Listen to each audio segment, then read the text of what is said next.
Muy buenas noches, saludo cordial para todos nuestros televidentes. Gracias por estar con nosotros.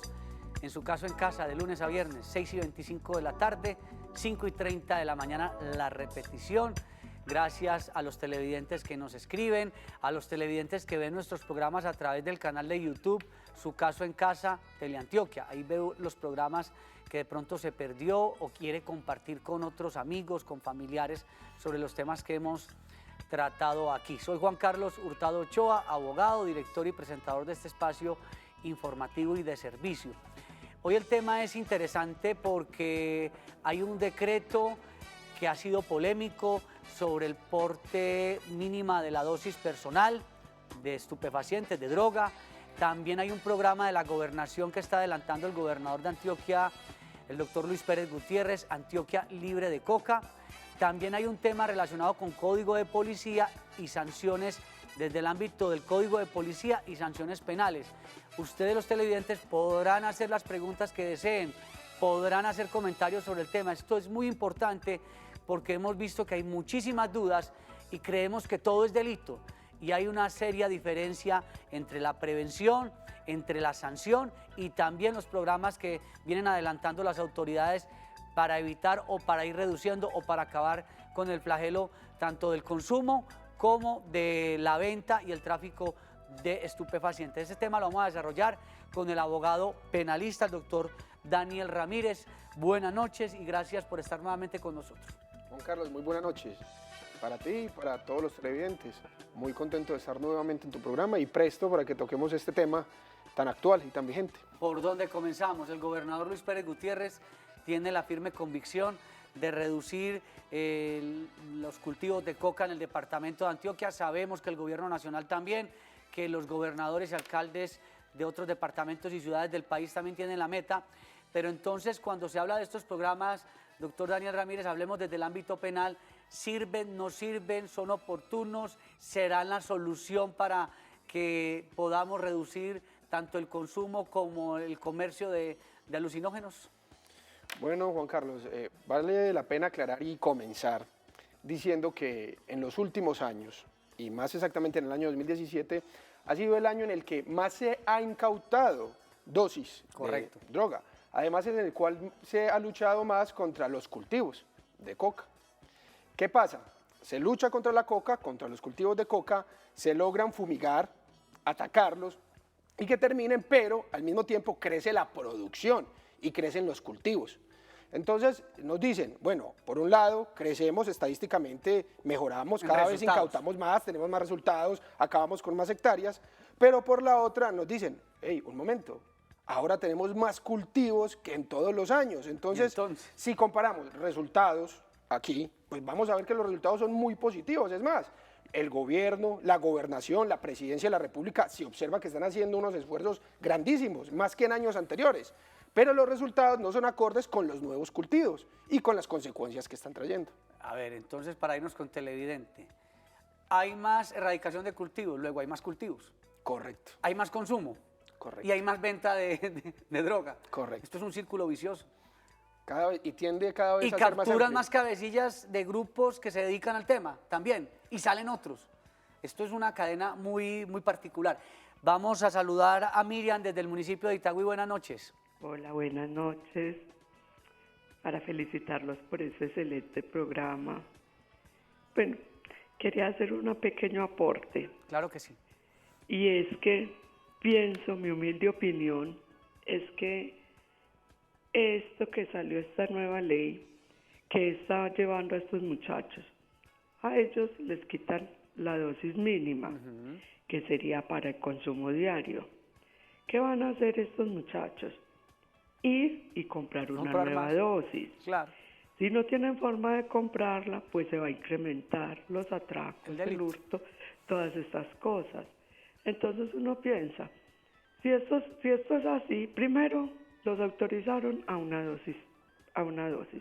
Ahora se las quitan. Y el problema, pues pienso, el problema no es prohibirles, porque eso es como llenarle las arcas a los narcotraficantes. Va a haber mucho más consumo, el delito se va a incrementar. Claro. Oiga, doña Miriam, le cuento una cosa. Cuando acá decimos que que entre todos construimos el conocimiento jurídico. Usted lo acaba de demostrar. La opinión que usted acaba de dar, precisamente yo con el doctor Daniel antes de empezar el programa hablábamos sobre eso, porque pues obviamente nosotros preparamos el tema antes de venir acá y teníamos, digamos, esa inquietud, hasta qué punto, ya que entramos entonces en el decreto del gobierno nacional, se le debe o no quitar la dosis personal cuando constitucionalmente se permite. Doctor Daniel. Bueno, hay que dejar claro, y es que cuando se incauta una dosis personal de una persona, solo hay un ganador dentro de todo el proceso. ¿Quién es el ganador? El ganador es el jíbaro que está vendiendo esta droga. No hay otro ganador, porque cuando a una persona le incautan la dosis que tiene para su consumo, esa persona no va a decir y no va a reflexionar y no va a decir, uy, no, tengo que cambiar mi vida, tengo que cambiar mi estilo de vida, no puedo consumir más droga. No, no, no. Una persona enferma, una persona adicta, una persona que ha decidido no tratar su enfermedad y es un consumidor activo, además de ser que es un consumidor consciente, lo que va a hacer no es otra cosa diferente a ir a conseguir una nueva dosis de aprovisionamiento, porque la necesita, porque es una persona enferma, porque es una persona que si la compró era para consumir. Y entonces los jíbaros o los expendedores de droga, pues felices que la policía comience a hacer todos estos operativos. Que además de eso vamos a hablar enseguida, porque tenemos una televidente, ella no quiere identificarse, lo cual respetamos totalmente, porque este es un programa incluyente. Buenas noches, ¿cuál es su inquietud? Es una dama desde la comuna nororiental de Medellín. Buenas. Buenas noches. Buenas noches, ¿cómo me les va? Bien, gracias. ¿Cuál es su? Bueno, me alegro mucho. Mire, es que yo para preguntar si es que verdaderamente sí existe la ley que hace pues de que los muchachos no consuman el vicio en la calle o en las puertas de las tiendas, porque por aquí eso es en cualquier momento. Y le cuento con una tristeza de que hay niños de 11, 12, claro, 13, 15, 17 años que ya están perdidos en ese vicio, porque es lo único que ven en esta cuadra. Por aquí no viene un policía, por aquí no viene nadie. Por la noche, inclusive, en la noche sacan una hornilla, sacan un equipo a las 11 de la noche, lo prenden en esa acera de esa tienda y pare de contar. Cansados de llamar al 123 no contestan, al cuadrante no contesta, por esta calle no entra un policía. Si quiere, díganos el sector para que las autoridades que nos están viendo puedan tomar carta en el asunto, el sector por lo menos. El sector en Campo Valdés. Campo Valdés. Por los lados de los colegios. ¿Por el lado de? Por los lados de los colegios. De los colegios. Bueno, las autoridades, yo sé que de la alcaldía de Medellín nos están viendo, las autoridades, la policía, revisen en Campo Valdés los lados de los colegios, dice la televidente, que tomen carta en el asunto, porque aquí hay varias cosas. Código de policía, dicen que equipo de sonido a todo volumen, niños, menores de edad consumiendo droga, que una cosa es que la dosis mínima se permita y otra cosa es que los menores la consuman. ¿Qué debe decirle a nuestra televidente sobre toda esta? Bueno, lo primero que tenemos que dejar claro es el decreto número 1844 del 2018, que se firmó hace pocos días por parte del presidente de la República. ¿Y qué establece ese decreto? Nos dice que cuando se encuentren unas circunstancias establecidas para la destrucción de la droga, debe procederse a destruirse. Pero usted me dirá, ¿cuáles son esas condiciones que no prevé el decreto? Esas condiciones están dentro del Código Nacional de Policía. ¿Y qué nos dice el Código Nacional de Policía? Que cuando éste implique un riesgo o amenaza para la convivencia o afecte a un tercero. Es decir, como lo decía la televidente, sí, en los casos en los cuales se afecte la sana convivencia, la salud pública y se estén afectando a terceros, en ese caso la policía tendrá la facultad no solo de llegar e incautar la dosis o la droga que se esté consumiendo en ese momento, sino que además tendrá la facultad de destruirla. O sea, los muchachos que están en la esquina, en una tienda, con un equipo de sonido a todo volumen, generando desorden y, ¿por qué no?, hasta alterando la tranquilidad de los vecinos, allí sí podría ser aplicable tanto el decreto como código de policía. Porque es que el código de policía nace con la finalidad de establecer la sana convivencia entre las personas que habitamos en este país. Por supuesto. Alterar mediante el ruido la tranquilidad de otra persona o alterar a un tercero mediante el consumo de estupefacientes ya pasa de ser mi derecho de autodeterminarte y de mi libertad. Y empiezo a afectar a terceras personas que no tienen nada que ver, que no les interesa mi enfermedad, no les interesa si estoy aliviado o no les interesa si me gusta el vallenato o no. Claro. Simple y llanamente lo hacen de forma arbitraria, claro, afectando a un tercero que no tiene absolutamente nada que ver. Para irnos con más televidentes desde el suroeste antioqueño, si está Pedro Pérez consumiendo la droga, la dosis personal, está solo, no está afectando a nadie, no se mete con nadie, ese decreto del gobierno nacional o código de policía no podrían intervenir allí. Para irnos con televidente, cuéntenos rápidamente. Bueno, lo que hay que decir es que en Colombia está prohibido constitucionalmente el consumo de sustancias alucinógenas. Correcto. En Colombia está prohibido, pero el hecho de que esté prohibido no quiere decir que esté penalizado. Que es distinto. Que es distinto. Es la sanción. Ahora bien, hay algo que se llama la autodeterminación y la libertad de las personas, ¿cierto? Correcto. ¿Qué pasa? Cada persona está en libertad de autodeterminarse y de tomar las decisiones que tengan.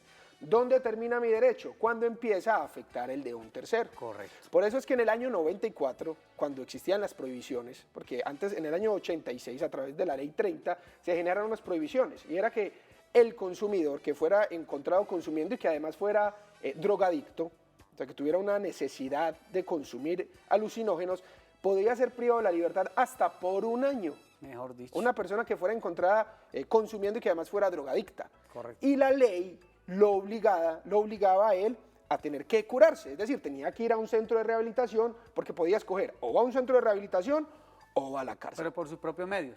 No, es decir, a él lo podían encarcelar. Ah, ya. A él lo podían encarcelar. O buscar ayuda. Buscar ayuda de manera privada o de manera pública. Perfecto.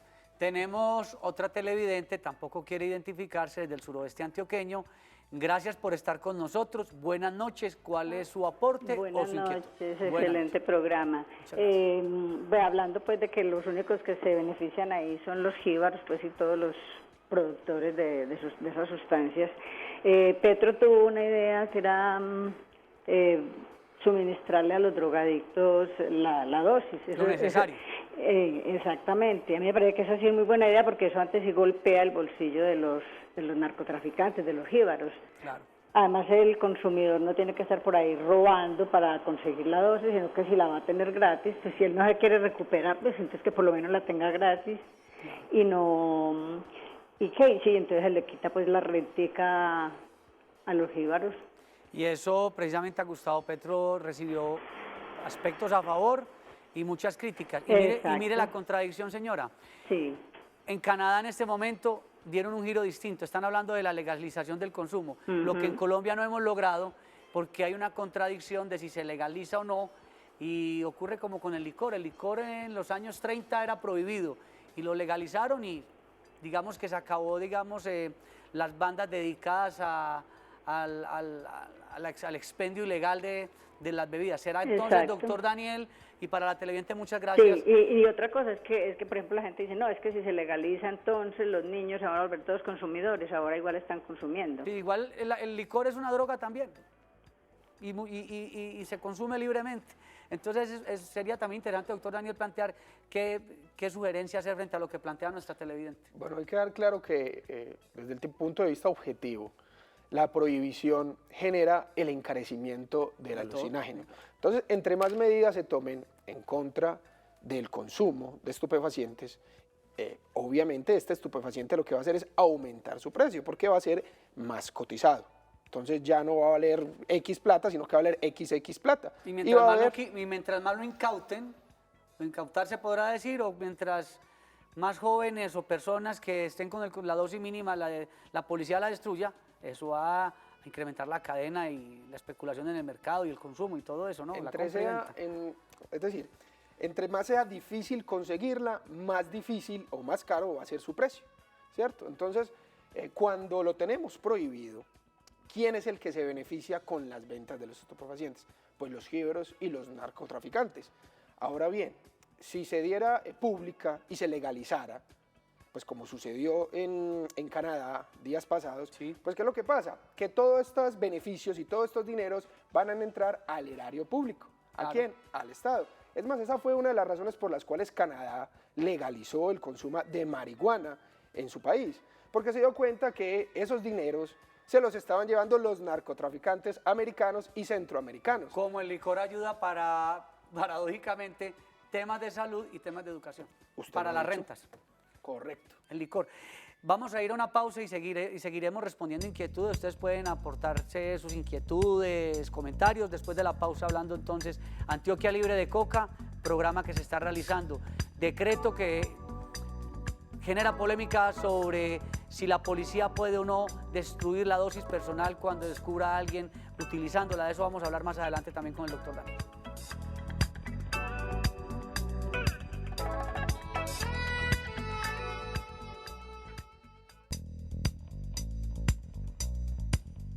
Bueno, vamos a tener en cuenta aspectos relacionados con el programa Antioquia Libre de Coca y también vamos a revisar algunos aspectos relacionados sobre las sanciones que hay con el consumo de la dosis personal de alucinógenos. En Colombia está constitucionalmente prohibido el consumo, pero no es penalmente sancionable. Las penas del delito de tráfico de estupefacientes son más graves que las de acceso carnal violento y acto sexual violento. Es dosis para uso personal la cantidad de marihuana que no exceda los 20 gramos, la de marihuana hachís la que no exceda los 5 gramos, de cocaína o cualquier sustancia a base de cocaína la que no exceda 1 gramo y de metacualona la que no exceda de 2 gramos. Las personas por el delito de tráfico de estupefacientes van desde 5.33 años a 30 años de prisión.